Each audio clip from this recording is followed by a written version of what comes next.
What's happening, everybody? Trey here, joined as always by my dad Sean, and today reactions to the classics. We got another review to Mr. Tom Waits as we're going through chronologically his catalog for our patron, longtime supporter and friend of the channel, Josh. As always, Josh, appreciate you really turning us on to Waits. Yeah, exactly. Over the course of this channel, and it's been fun diving into his work. You can be sure to check out our other Waits reviews as well after you enjoy this one, because today we're going to be looking at Foreign Affairs, and that is his 5th record. Yes. So looking forward to diving into this one. Before we get into the quick facts and track-by-track review, if you like this, be sure to give it a big thumbs up. Hit that subscribe button so you don't miss out more. And if you want to check out our Patreon page and help maybe support us, maybe have us do a song reaction, album review for you, you can do that in the link below. But all that to say, Dad, let's get into the quick facts. I know there's not a lot on this record. There's not, Trey, and I was talking to you yesterday about this. You know, it's weird. Back in this time,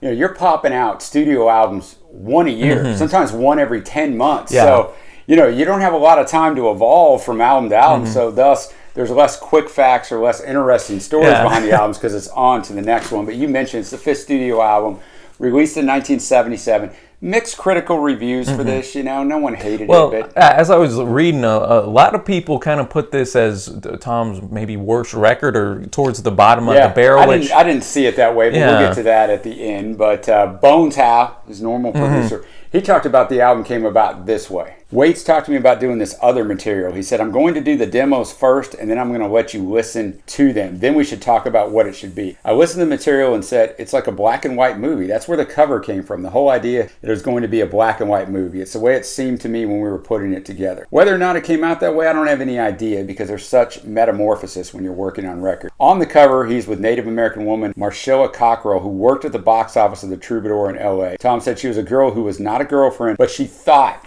she was my girlfriend. Gotta love it. Gotta love it. I mean, that's the way it works. Sometimes it works the opposite way too. Sometimes the guy gets attached. But as always, everything's written by Tom. We're going to start this off, Trey, with a very interesting choice. A 2-minute, 17-second instrumental. It's mainly piano. Horns come in the last 30 seconds. Pretty chill. But to start off an album with a 2-minute instrumental, but that's Tom. No, yeah, almost like a movie. Kind of get those opening credits going. So, yeah, you know, after what Bones said, I guess it kind of makes sense. It set that relaxing atmosphere for us to go into the first proper track here. We got Muriel, and here Tom has a bit of a crooner delivery at certain spots in this.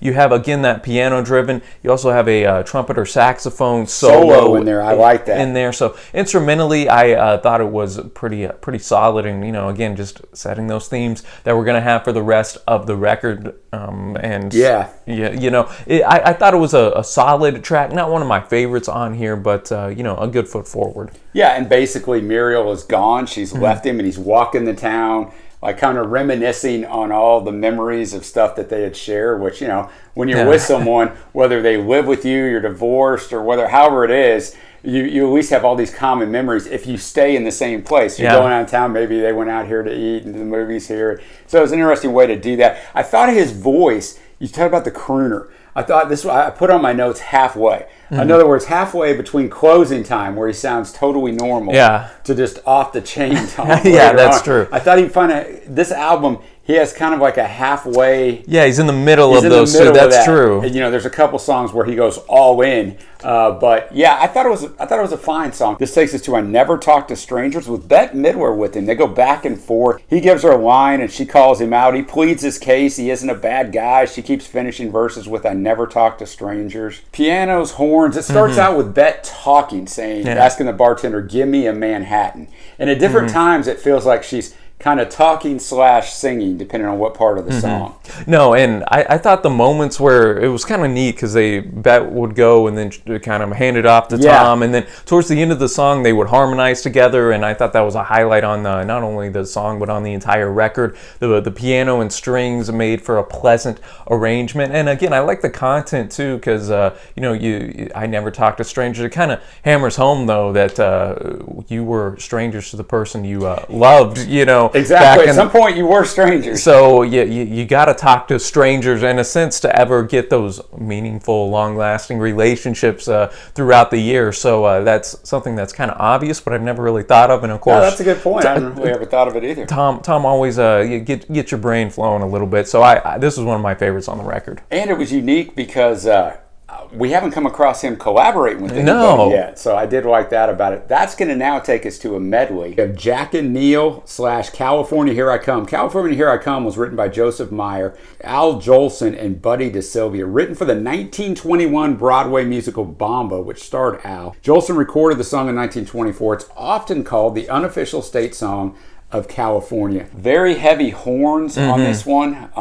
This is classic Tom. This is a great storytelling. He does sound rougher on the lyrics here, just on his voice, not on the lyrics, on his voice delivery. It's very interesting. There was some battles fought to make this the official state song of California, but as it is in politics and bureaucracy, it never has quite won out. What did you think of this? I again quite enjoyed this. One of my favorites. Enjoyed, as you mentioned, the horns. The jazzier arrangement was awesome, and I liked a couple of the lines in there. You mentioned that a woman in a uniform or a redhead in uniform will always get you horny, and she kind of had Neil on some of these provocative, crazy adventures. She mooned the moon, just a bunch of wild stuff that was happening in this song, man. And you top that off with one of my favorite arrangements. It was a hit for me. We're already up to the last song on side A, A Sight for Sore Eyes. Pretty cool little story. He just runs into an old friend in a bar. They start talking, reminiscing about people, kind of running through things. That's a great line. There's something about I'm half drunk half the time and fully drunk the rest of the time. That's basically what he's saying. It's one of those Waits type songs. I thought it was a really good piano in there, and Tom's definitely rougher on the vocals. No, and it's kind of a unique story too, because it's like Tom's having a conversation with his buddy at the bar, but we only hear Tom's side of it. So he's I forgot to mention, it does start out with Auld Lang Syne. At the very beginning, just a quick little instrumental of it. Yeah. So I guess reminiscing on the old times. Exactly. And, cool technique to do there. He tells his buddy that he has no chance with this girl, which I thought was kind of humorous. And, we had that more intimate arrangement in there as well. And, solid A-side here on this record, man. I agree. And that'll take us to our next track. Yeah, start off side 2 with Potter's Field. The words were written by Waits, the music by Bob Alciva. We got Gene Cipriano on the clarinet solo. It's over 8 minutes long. It's actually 8:40. Spoken word tells a story of a gangland hit in the streets of New York, narrated by a blind police informant, or quote, stool pigeon, who calls himself Nickel. For the duration of the song, Nickel tells the exploits of an unnamed man whom they only call Nightstick, who while on the hit parade gets himself into some trouble and needs to disappear. Nickel's the only one who knows how Nightstick was able to disappear that night. And he'll tell the listener, but only if that listener buys him a drink. This is classic Tom Waits. Oh, baby. Yeah. Well, the guy noted that he double-crossed his mother for a shot of whiskey. Hey, man, that's the way it is sometimes. No, this one was just probably up there with the best lyricism and storytelling on the whole record. I agree. This is one I respected more than desire to go back and listen to again and again. But you got a lot of different stuff in here, and I kind of dove deep because I was kind of thinking of some theories. And one thing I came across was people think, that some cop kind of got paid the $500,000 to turn a blind eye to the murder, but then himself kind of survived a hit against his life, and now he's gone, and that's why they have to go up and talk to this drunk guy to be like, hey man, do you got any leads? So anyways, man, solid, as I said, tune just for what it was, even if I'm not gonna be rushing to go re-listen to it. Well, I think knowing now what we talked about at the beginning with Bones and Tom about a black and white cinematic, this would fit just perfect. Well, it had that noir type of feel, black and white. And so now that I'm thinking about it, I hadn't thought about this till we get together. That's why it's better. Two minds are better than one. The instrumental to start the side one to set the cinematic, and maybe this to set the cinematic because he's just telling me a story. Yeah, that's true. That's what it is. It's not something you're going to put on repeat on your Spotify or Apple Music and go, all right, man. But it has that 50s noir type of vibe to it, yeah. It's cool, man. So then we're going to go to Burma Shave, which was a shaving cream that advertised in a unique way. Instead of posting one billboard on a road, they would post several smaller ones with their message broken out. The final sign would read Burma Shave. Here the protagonist names Burma Shave as his destination, as if it's a specific place. So this one has quite the storyline, Trey, because this guy picks up this girl at the gas station. And she's just basically telling him, I want to get out of this dead end town, I want to do things. But unfortunately, it doesn't end well because they get in a wreck and she ends up dying. No, the tragedy at the end, so man. She didn't really escape anything, did she? She'd been better off staying where she was. I think that's, again, another point that Tom's driving home in this track, and only a way Tom can, that we always think, no matter what our situation is, if you're in the city, you kind of think, oh man, the grass would be greener on the other side if I was in the smaller town. And if you're in a smaller town, you think, oh man, it'd be better if I was in a bigger city. And sometimes we just got to learn to be content with where we are. And it had one of my favorite lines in here. She said, "Mister, anywhere you point this thing, it got to beat the hell out of the sting of going to bed with every dream that dies here every morning." And I just thought that was a wonderful set of lines there that Tom put down, and kind of a theme for the track. So one of my favorites. I think it was strong. I figured it would be. You got that nice little horn outro that I thought you would enjoy. That's going to take us next to the last track, Barbershop. Basically, Tom's a barber, and he's talking to a teen who's cutting school because he wants to go to the circus. So just a nice little storytelling. Starts out with that upright bass. So I thought it was a really good track. Yeah, this one for me was more middle of the road. I like some of the humorous lines, though, that Tom dropped in here. And, as you mentioned, Dad, with the upright bass, kind of throws back to closing time or small change just in arrangement. So, even it was oddly catchy, too, just for kind of the subject matter. But then that'll take us to our last track, the title track for An Affair.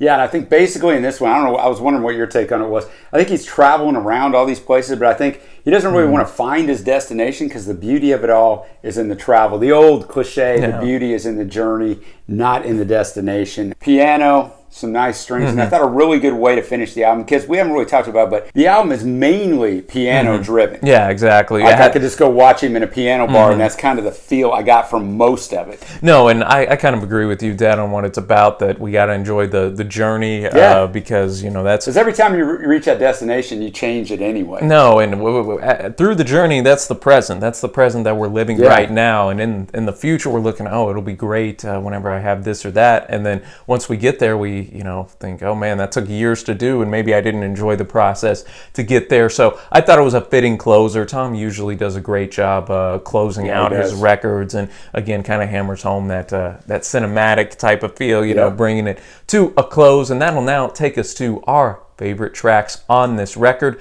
I got Jack and Neil / the California Here I Come medley, Burma Shave, and our closer, For An Affair. I have two different ones than you do. I have A Sight for Sore Eyes and Barbershop. So between the two of us, we like 5 of the 9 songs. There you go. That's going to bring us to our overall score. Look, there's not a bad song on here, and there's not a song that I'm probably going to spin again. Yeah, yeah. It just is what it is. Still a very solid album. If you like Tom, you're going to like this. If you're a marginal Waits fan, you're going to think it's fine. There's nothing that you're going to find way out there like some of his older stuff or some of his newer stuff, however you want to look at it.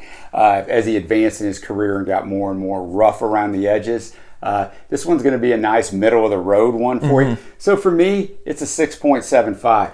I think that might be the lowest I've rated a Tom, but it's still good. It's still fine. It's Tom. No, man, I'm going to be right, kind of echoing your thoughts, man. I'm going to be at a solid 6.25 for me. I just think that, like you, there wasn't a track that, sucked on here, and there wasn't a track that I'd put, among Tom's best up to this point either, even though I did quite enjoy Burma Shave. I think that's more a testament to how good his catalog has been up to this point, and still, even with this record, very consistent. Yeah, very consistent. An easy listen, around 40 minutes, 8 tracks, 9 tracks. And, the instrumental. You're pretty right with 8. But yeah, man, it's still Tom, still enjoyable, still got a lot of cool stories and humorous lines up in here as well, as you'd expect. So definitely, better than what I had heard it was going to be coming into it. It's not just some trash album or anything. So glad we were able to review this in our journey, and if this is the quote worst push that Waits gets, we're in for a treat, man. Yeah, I agree. For sure. So well put. Thank you again, Josh, Thanks, brother. for bringing this to us. Let us know, y'all, down in the comments your thoughts on this album,